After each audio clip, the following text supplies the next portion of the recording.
Inflation is coming to the golden arches. McDonald's today announcing its hamburgers and fries are going to cost at least 2% more because of rising commodity prices. The company says it's going to cut costs elsewhere to keep the price hike at a minimum, but this got us thinking. If a huge international company like McDonald's is under pressure from commodity inflation we all know about when we shop, what is a small family restaurant to do?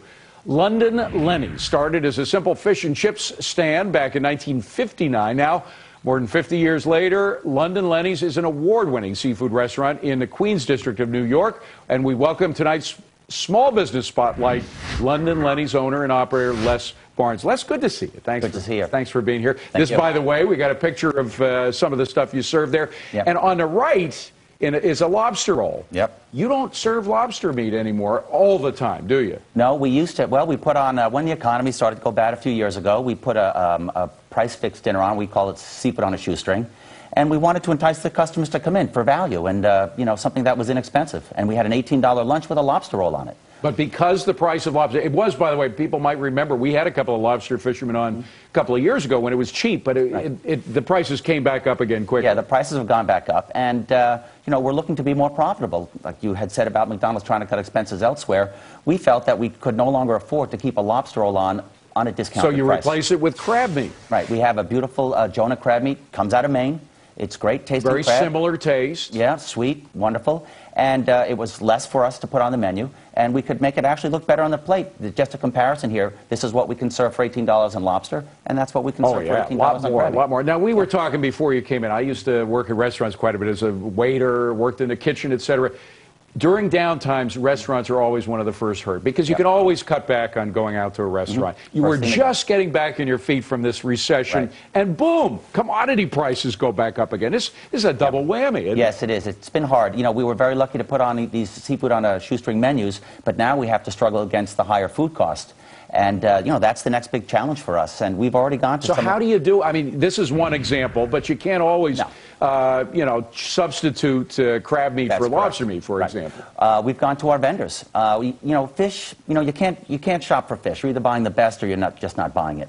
But, you know, for the dry goods and produce, you know, you can, you know, work with your vendors. Can you save me a little bit here? Can you save me a little bit there? Can you work a little bit closer? And you can also work with the city government. Now, the regulations in Manhattan, I don't know how anybody survives with these tough regulations. You've got a million different rules and regulations. Plus, they have been really cracking down hard on restaurants over the past couple of years. It's almost like they got more credits depending on how many tickets they gave out, right? That's correct. Yeah. So have you dealt with the city, gone to the mayor's office and said, look, guys, you got to be easy. We're not going to serve any bad food. You don't have to worry about that, but you can't be as hard on us as you used to. Yes, we went to, well, we've already gotten our A from the, you know, New York City Department of Health. Your grade rating grade A, yeah. So, but it took a lot. It took a lot of time and effort. And Mayor Bloomberg recently announced that if you got an A, whatever points that you did get before that, you know, that you didn't reach the pinnacle to go to a B, you weren't going to get any fines on. Unfortunately, I've already paid my fines. I don't think I'm going to get my money back.